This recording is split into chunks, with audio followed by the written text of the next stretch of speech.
Ouais, là, c'est détendu. C'est trop détendu. Je mets le casque et tout. Ouais, voilà.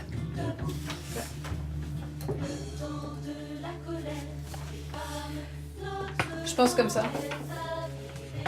On vient pas au micro aussi.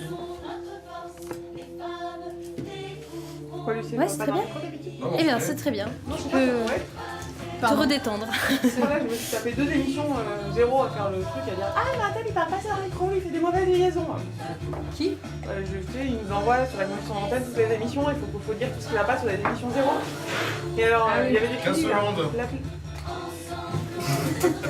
Il y a plus tard.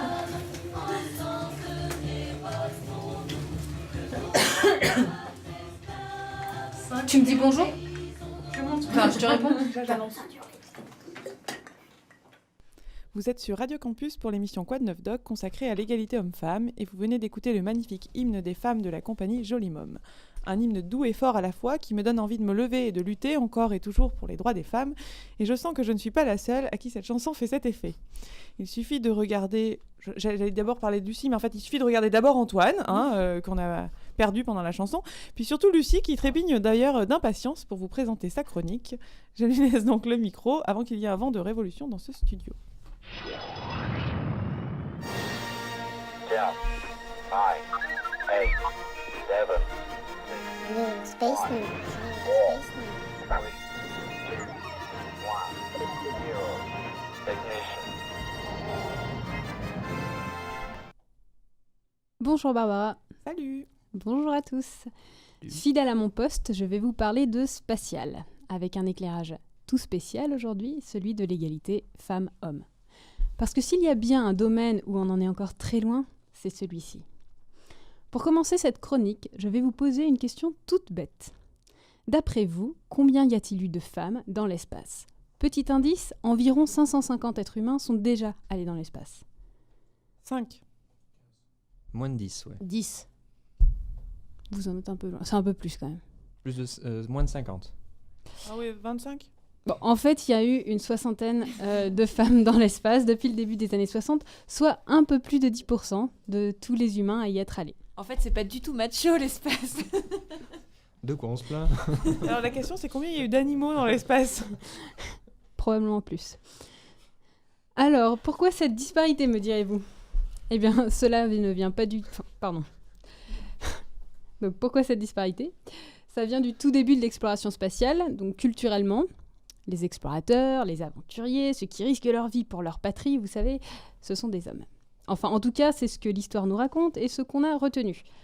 Et puis, remettez-vous dans le contexte de l'époque, les balbutiements du vol habité, c'est au début des années 60, donc bien avant la révolution sexuelle du début des années 70, et bien avant qu'on commence à parler d'égalité des sexes. Au début des années 60, les femmes sont tout simplement considérées comme trop faibles physiquement et psychologiquement pour pouvoir être comptées dans les rangs des astronautes. Donc ce gros écart dans le nombre de femmes et d'hommes qui sont allés dans l'espace vient premièrement de raisons historico-culturelles. Ce qui m'amène à ma deuxième question. Connaissez-vous le nom de la première femme dans l'espace, ou au moins sa nationalité, et en quelle année elle est allée en orbite terrestre ? Une américaine? Une russe ? Alors russe, c'est bon. Oh. D'accord. 85. 85 C'était quoi la deuxième partie? Pardon. C'était en quelle année et son nom, tout ça. Bon. Oh non, plus tard. 85, non ? Non, un peu plus tôt. Donc il s'agit, tu vas voir. Il s'agit de la soviétique Valentina Tereshkova, qui devint la première femme dans l'espace à seulement 26 ans en 1963. Mais il faudra attendre 1982 pour avoir la deuxième soviétique et la deuxième femme dans l'espace. Donc, troisième question, savez-vous en quelle année la première américaine et la première européenne se sont envolées dans l'espace ? 95 ? 91. Alors, 95 et 91, c'est bon pour l'Europe. Côté américain ? Plus tard, ils sont toujours sexistes. 98 ? Non, 87. Non, américain, c'est un peu plus tôt. C'est Sally Ride en 1983 qui a eu une anecdote assez sympa pour son premier vol. Il durait à peine une semaine et on lui a demandé avant le départ si elle aurait assez avec une centaine de tampons. Voilà. Donc il aurait peut-être fallu dire à l'ingénieur de la NASA chargé des protections féminines que si elle avait effectivement eu besoin d'une centaine de tampons en 7 jours, on aurait été face à un cas médical grave d'hémorragie. Du côté européen, c'est la Française Claudie Ennuré qui est la première à être allée dans l'espace en 1996.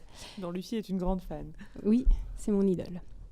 D'ailleurs, en Europe, il n'y a eu qu'une autre femme à être allée dans l'espace, l'italienne Samantha Cristoforetti en 2014. Alors que le nombre d'astronautes européens sélectionnés depuis le tout début se chiffre à 29. Donc là, on est encore bien en dessous des 10%, on est à peu près à 7%. Bon, et il faudra attendre 1999 pour que la première femme dans le monde entier, prenne le commandement d'une mission spatiale. Il s'agit de Helen Collins à bord de la navette américaine Columbia. Mais revenons au début de ce qu'on appelait la conquête spatiale dans les années 60. Avez-vous déjà entendu parler des Mercury 13 ? Probablement pas, parce que ce groupe de femmes, pourtant qualifiées pour le vol habité, est resté dans l'ombre. Leur nom est une analogie au Mercury 7, les 7 premiers astronautes américains, des hommes donc. En fait, le programme Mercury 13 naît à la fin des années 50 avec le docteur Lovelace, qui s'intéresse à la possibilité de faire passer les tests de sélection d'astronautes, réputés très difficiles, à des femmes. 13 femmes pilotes remplissent les critères et réussissent les tests haut la main. 3 d'entre elles ont plus de 8000 heures de vol à leur compteur. À titre de comparaison, le pilote le plus expérimenté des Mercury 7, c'est John Glenn, avec 5100 heures de vol. Seulement voilà, la NASA ne veut pas entendre parler de femmes dans son programme d'astronautes. Et ils avancent de super arguments. En plus de dire que l'espace comporte trop d'inconnus et trop dangereux pour les femmes, pour être sélectionnées, il faudrait qu'elles soient membres de l'armée de l'air américaine. Or, à cette époque, les femmes peuvent être pilotes, même pilotes d'essai, mais leur statut reste celui de civil. L'armée est fermée aux femmes. Les Mercury 13 resteront donc à jamais au sol. Par conséquent, aussi, il n'y a jamais eu de femmes sur la Lune. En revanche, si vous êtes allé au cinéma récemment, vous avez peut-être vu un film qui s'appelle Les Figures de l'ombre, retraçant l'histoire de 3 femmes afro-américaines travaillant à la NASA dans les années 60. L'une d'elles, Katherine Johnson, a calculé toutes les trajectoires des premiers vaisseaux américains, ainsi que celles d'Apollo 11 et de la navette américaine. Et savez-vous qui a développé le système informatique embarqué des missions Apollo ? Donc là, on parle d'informatique des années 60, c'est-à-dire au tout début, quand il fallait tout inventer.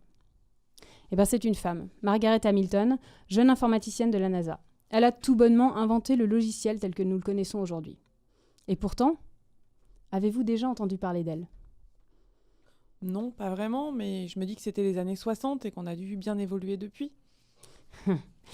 Alors, oui, ça a évolué, mais on est encore très loin de l'égalité.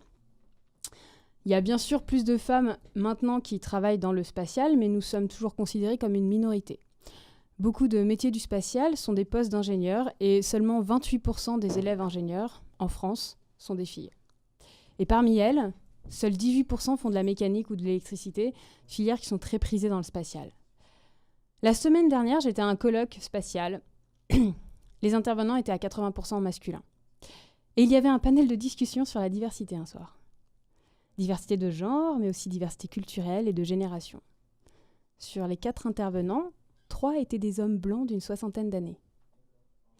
Et lors de ce même colloque, alors qu'on parlait d'exploration spatiale, la question d'équipage mixte a été posée pour les missions habitées longue durée. Visiblement, ce n'est toujours pas une évidence pour tout le monde que la performance d'un groupe vient de cette diversité. Comme quoi, plus de 50 ans après le vol de la première femme dans l'espace, plus de 20 ans après le vol de la première européenne dans l'espace, même avec la tête dans les étoiles, on est encore à des années-lumière de l'égalité.